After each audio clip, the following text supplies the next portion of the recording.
2014 से पहले जो व्यक्ति दुनिया के अमीरों की लिस्ट में टॉप 500 में भी नहीं था, वो मोदी साहब के 8 साल के कार्यकाल में उसमें इतनी कृपा बरसती है सरकार की कि वो एकदम से दूसरे नंबर के अमीर बन जाते हैं।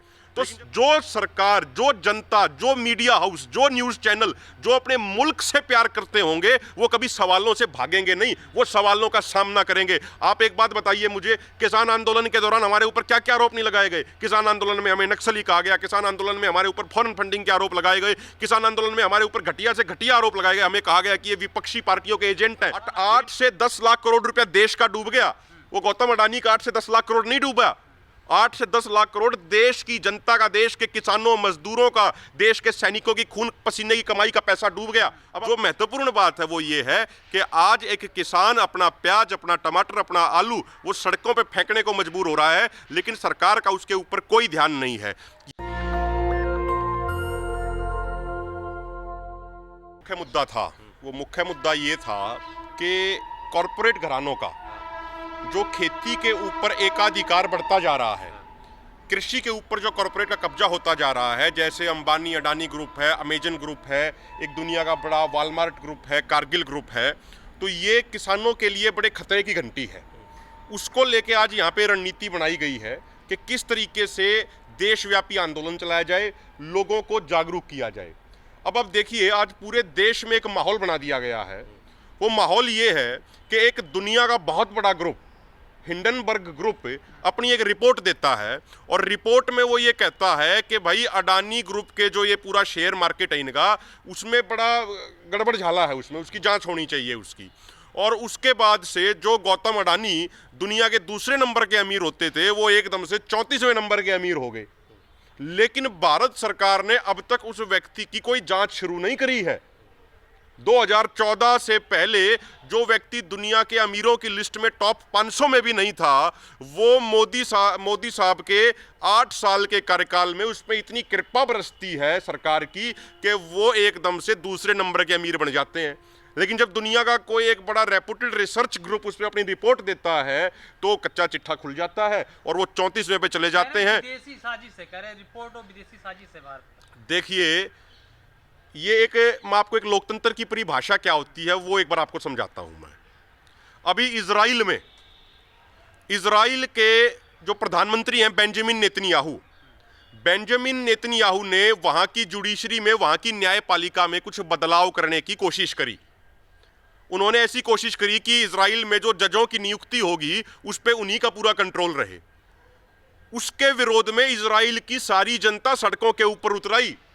इजराइल की मीडिया, इजराइल के न्यूज़ चैनल प्रदर्शनकारियों का साथ दे रहे हैं। 1953 से लेके अब तक इजराइल की वायुसेना के जितने भी अध्यक्ष रहे, उन 10 के 10 अध्यक्षों ने पत्र लिख दिया सरकार को कि जो आप जुडिशरी पे कब्जा करने की कोशिश कर रहे हो ये गलत है। इजराइल के प्रधानमंत्री को अभी इटली की यात्रा पे जाना था, लेकिन पूरे इजराइल में जितने भी पायलट थे और जितने भी क्रू मेंबर थे, सबने मना कर दिया कि हम तो प्रदर्शनकारियों के साथ हैं, हम ऐसे प्रधानमंत्री का जहाज नहीं उड़ाएंगे जो जुडिशरी का गला घोटने की कोशिश कर रहा है। इजराइल के प्रदर्शनकारियों को किसी ने देशद्रोही नहीं बताया, उस चीज को किसी ने कोई विदेश की साजिश नहीं बताया। वो लोग सड़कों पे उतरे क्योंकि अपने मुल्क से प्यार करते हैं। तो जो सरकार, जो जनता, जो मीडिया हाउस, जो न्यूज़ चैनल जो अपने मुल्क से प्यार करते होंगे वो कभी सवालों से भागेंगे नहीं, वो सवालों का सामना करेंगे। आप एक बात बताइए मुझे, किसान आंदोलन के दौरान हमारे ऊपर क्या क्या आरोप नहीं लगाए गए? किसान आंदोलन में हमें नक्सली कहा गया, किसान आंदोलन में हमारे ऊपर फॉरेन फंडिंग के आरोप लगाए गए, किसान आंदोलन में हमारे ऊपर घटिया से घटिया आरोप लगाए गए, हमें कहा गया कि ये विपक्षी पार्टियों के एजेंट हैं। लेकिन क्या हम किसी सवाल से भागे? क्या हमने किसी सवाल से बचने की कोशिश करी? हमने हर सवाल का डंके की चोट पे छाती ठोक के जवाब दिया, हम भागे नहीं। तो सरकार सवाल का जवाब दे। एक बात बताइए मुझे आप, अगर एक इंडिपेंडेंट जांच कमेटी बैठ जाए तो उसमें दिक्कत क्या है? आप एक चीज देखिए कि आज हमारे देश में सुप्रीम कोर्ट ने कहा है ना एक कमेटी गठित करने, वो तो सुप्रीम कोर्ट को मजबूरी में कहना पड़ा। 24 जनवरी को ये रिपोर्ट आई, सरकार कुछ कर ही नहीं रही थी। ये इसकी जांच की कमेटी तो सरकार को बनानी चाहिए थी। अब तक जांच पूरी हो गई, उसकी रिपोर्ट पूरे देश के सामने आनी चाहिए थी, लेकिन सरकार बेशर्मी पे उतारू थी। तब सुप्रीम कोर्ट को संज्ञान लेना पड़ा। सुप्रीम कोर्ट ने हस्तक्षेप करके, सुप्रीम कोर्ट के आदेश पे कमेटी बनी है। ये सरकार का इसमें क्या है? सरकार को तो मजबूरी में ये बनानी पड़ी क्योंकि सुप्रीम कोर्ट का आदेश आ गया। यदि सरकार ईमानदारी की सरकार है तो सरकार उसकी खुद जांच कराती ना। 8 से 10 लाख, अडानी पर सवाल उठाना, देश पर सवाल उठाना। 8 से 10 लाख करोड़ रुपया देश का डूब गया। वो गौतम अडानी का 8 से 10 लाख करोड़ नहीं डूबा, 8 से 10 लाख करोड़ देश की जनता का, देश के किसानों मजदूरों का, देश के सैनिकों की खून पसीने की कमाई का पैसा डूब गया। अब आप पूछेंगे कि वो देश का पैसा कैसे था? जो हमारा पैसा LIC के अंदर जमा था, जो हमारा पैसा state bank of India, Punjab national bank में जमा था, वो पैसा कर्ज के तौर पे गौतम अडानी ने ले रखा है।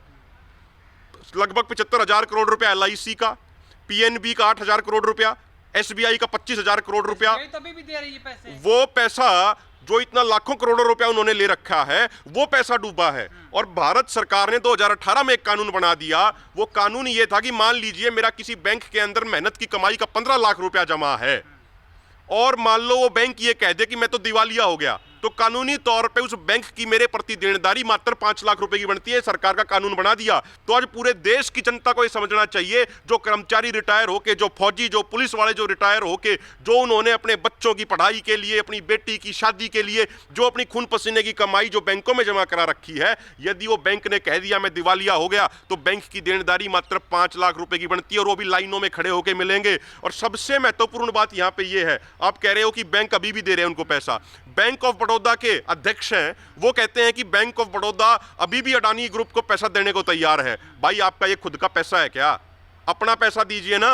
आप ये जनता की खून पसीने की कमाई के पैसे को क्यों लुटवा रहे हो? पहले विजय माल्या भाग गया, नीरव मोदी भाग गया, अब कोई तीसरा भाग जाएगा। उसके जनता के प्रति जवाबदेही किसकी होगी? इस सरकार के कार्यकाल में आप एक बात देखिए, इतनी वो हो रही है देश के अंदर, फलानी कंपनी को, बड़े ग्रुप को इतना 1000 करोड़ का लोन दे दिया। आज किसान की क्या हालत है? आज किसान का टमाटर 2 रुपए किलो में बिक रहा है। आज किसान का प्याज है, किसान अपने प्याज को सड़कों पे फेंकने को मजबूर है। जब इस मुद्दे पे LIC ने तो कहा कि जनता के पैसे का कोई नुकसान नहीं हो रहा, जनता का कोई नुकसान नहीं। देखिए, जब बड़े बड़े घोटाले होते हैं, देश में सत्यम घोटाला हुआ था 14,000 करोड़ का कांग्रेस सरकार के समय में, तो शुरुआत में भी वो ये कह रहे थे कि कोई घोटाला नहीं है। शुरुआत में यही कह रहे थे, लेकिन जब पूरी जांच हुई तो पता लगा कि 14,000 करोड़ का घोटाला था। तो वो तो जांच की रिपोर्ट के बाद सामने आएगा ना। इतनी जल्दबाजी किस चीज की कर रहे हो कि खुद ही जांच कर लोगे, खुद ही उसका फैसला सुना दोगे? भाई इंतजार तो करो थोड़ा, एक बार देखो तो सही क्या रिपोर्ट आएगी, क्या रिपोर्ट नहीं आएगी। इतनी उसमें जल्दबाजी क्या है? जो महत्वपूर्ण बात है वो ये है कि आज एक किसान अपना प्याज, अपना टमाटर, अपना आलू वो सड़कों पे फेंकने को मजबूर हो रहा है, लेकिन सरकार का उसके ऊपर कोई ध्यान नहीं है। सरकार एक योजना लेके आई, मोदी सरकार की एक बड़ी खूबी है, उसकी तारीफ हम जरूर करना चाहेंगे, सच्चाई बोलनी चाहिए। और वो तारीफ ये है कि ये योजनाओं का नाम बड़ा अजीब लाते हैं। एक योजना ला दी अब की बार गोबर धन योजना, कि जो गोबर को, भैंसों के, पशुओं के जो गोबर को जो रखेगा उसके लिए योजना बना दी। एक योजना 2 साल 3 साल पहले लेके आए थे, PM आशा योजना। नाम रखने में माहिर हैं। किसी योजना का नाम रखने में बीजेपी सरकार का कोई मुकाबला नहीं है। PM आशा योजना आए, सरकार ने कहा कि भाई जो दाल होती हैं, जो ऑयल सीड्स जो होते हैं, इनका प्राइस गिरेगा तो सरकार बीच में आएगी और किसानों को उचित मूल्य देगी। लेकिन जिस PM आशा योजना का बजट 1500 करोड़ से शुरू हुआ था 3 साल पहले, अब की बार वो बजट घटा के पूरे देश के लिए मात्र 1 लाख रुपया कर दिया गया। सेब के किसानों के लिए, कश्मीर और हिमाचल प्रदेश के सेब के किसानों के लिए जो मार्केट इंटरवेंशन स्कीम लाई गई थी कि भाई जब सेब का बम्पर पैदावार होगी उस समय यदि उसके दाम गिर गए तो सरकार हस्तक्षेप करेगी और किसान को नुकसान नहीं होने देगी। जिसमें पहले 1500 करोड़ रुपए जिस योजना के लिए थे, अब की बार वो घटा के मात्र 1 लाख रुपए कर दिए गए। क्या 1 लाख रुपए में पूरे देश के सेब के किसान बच जाएंगे?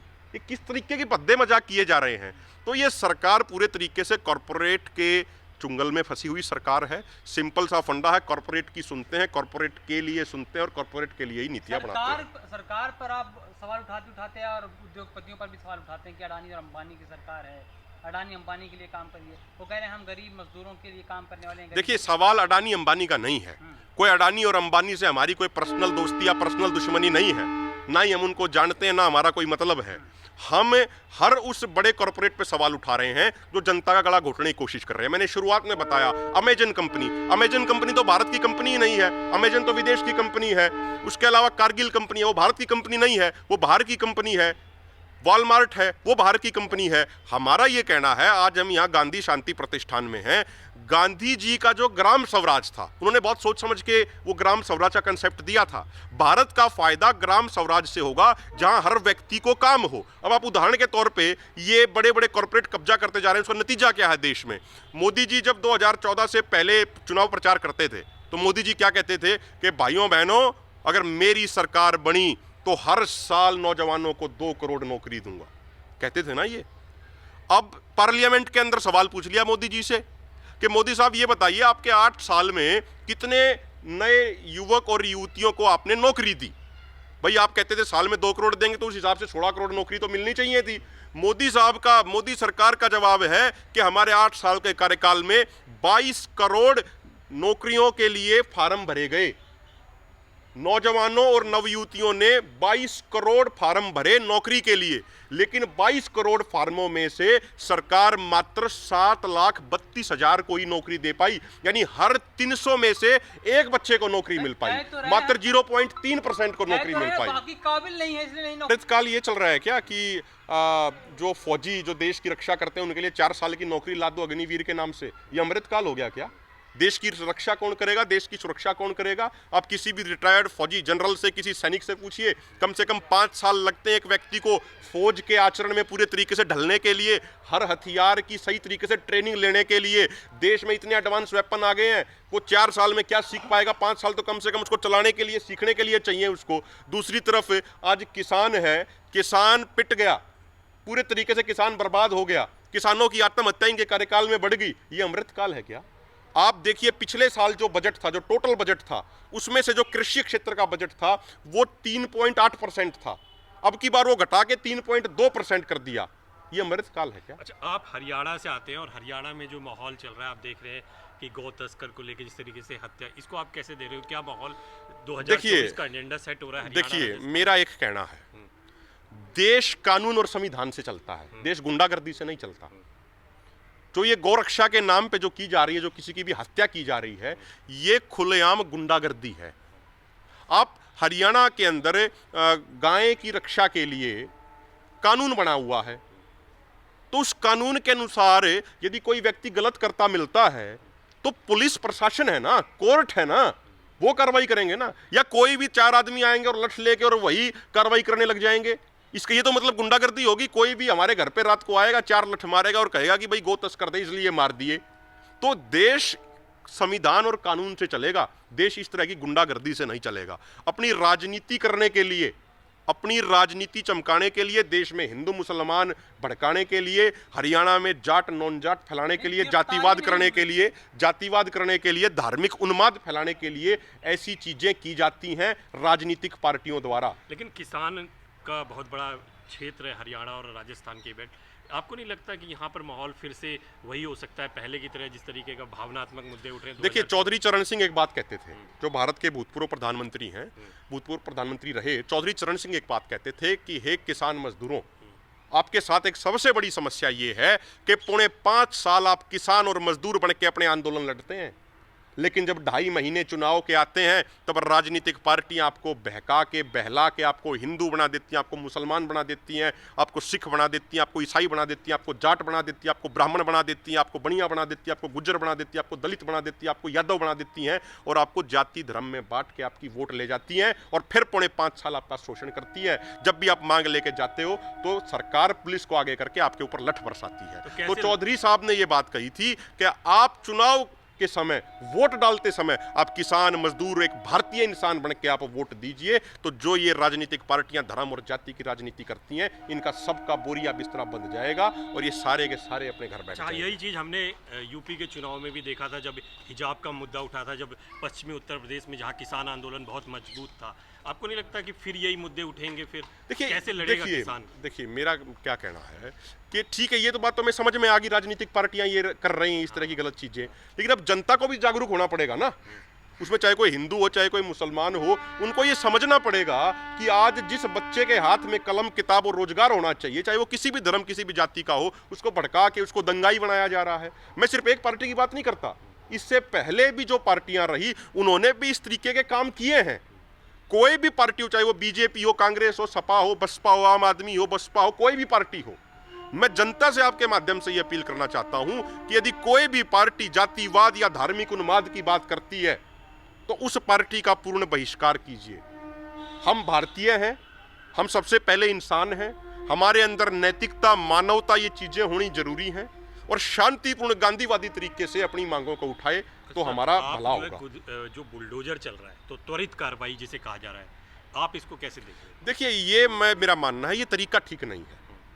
भाई, एक कोर्ट है हमारे देश में, एक संविधान की एक प्रोसेस है ना, कोर्ट है। मान लीजिए मेरे ऊपर कोई आरोप लग गया, ठीक है, आज के दिन क्या चल रहा है, सरकार आएगी बिना आरोप की जांच किए हुए मेरे को गिरफ्तार करेगी, घर तोड़ देगी, ये कर देगी, वो कर देगी। लेकिन मान लीजिए 2 साल बाद कोर्ट फैसला देता है कि भाई इनके ऊपर तो झूठे आरोप लगाए गए थे, इनमें तो कोई सच्चाई नहीं थी, तो मेरा घर कौन बनाएगा? जो मुझे पीड़ा हुई, जो मुझे परेशानी हुई, उसका जिम्मेदार कौन है? उसकी पूर्ति कौन करेगा? तो देखिए, पुलिस का काम है जांच करना, पुलिस का काम फैसला सुनाना नहीं है। राजनेताओं का काम विधानसभा में बैठ के कानून बनाना है, किसी का घर तुड़वाना नहीं है। ये भी तो कहते हैं कि न्याय प्रक्रिया बहुत स्लो है। देखिए, 10-10, 20-20 फिर न्याय प्रक्रिया स्लो है तो उसको तेज कीजिए ना, फास्ट ट्रैक कोर्ट बनाइए, नया सिस्टम लेके आइए, उसमें सुधार कीजिए। उसका ये मतलब थोड़ी ना है कि आप किसी का घर ढा दोगे। न्याय का प्रतीक मान लिया गया है बुलडोजर। नहीं, देखिए, ये ऐसा कुछ नहीं है, ये तो सब राजनीति है, इस तरह की कोई बात नहीं है। एक प्रोसेस होता है, संविधान है, हमारे देश के नीति निर्माता जिन्होंने संविधान बनाया कुछ सोच समझ के बनाया होगा, वो बहुत अनुभवी इंसान थे। रणनीति क्या होगी आपकी जो आज? भाई, हमारा पूरे देश में हम जाएंगे, पूरे देश के अंदर किसानों को जागरूक करेंगे, यही हमारा कार्य है। नेशनल दस्तक की आपसे गुजारिश है कि अगर इसको बचाना चाहते हैं तो नेशनल दस्तक को सब्सक्राइब करने के लिए रेड कलर के सब्सक्राइब बटन को दबाएं, फिर बेल आइकन की घंटी दबाएं। नेशनल दस्तक को बचाने के लिए बहुत जरूरी है कि हर खबर को शेयर करें, लाइक करें, कमेंट जरूर करें।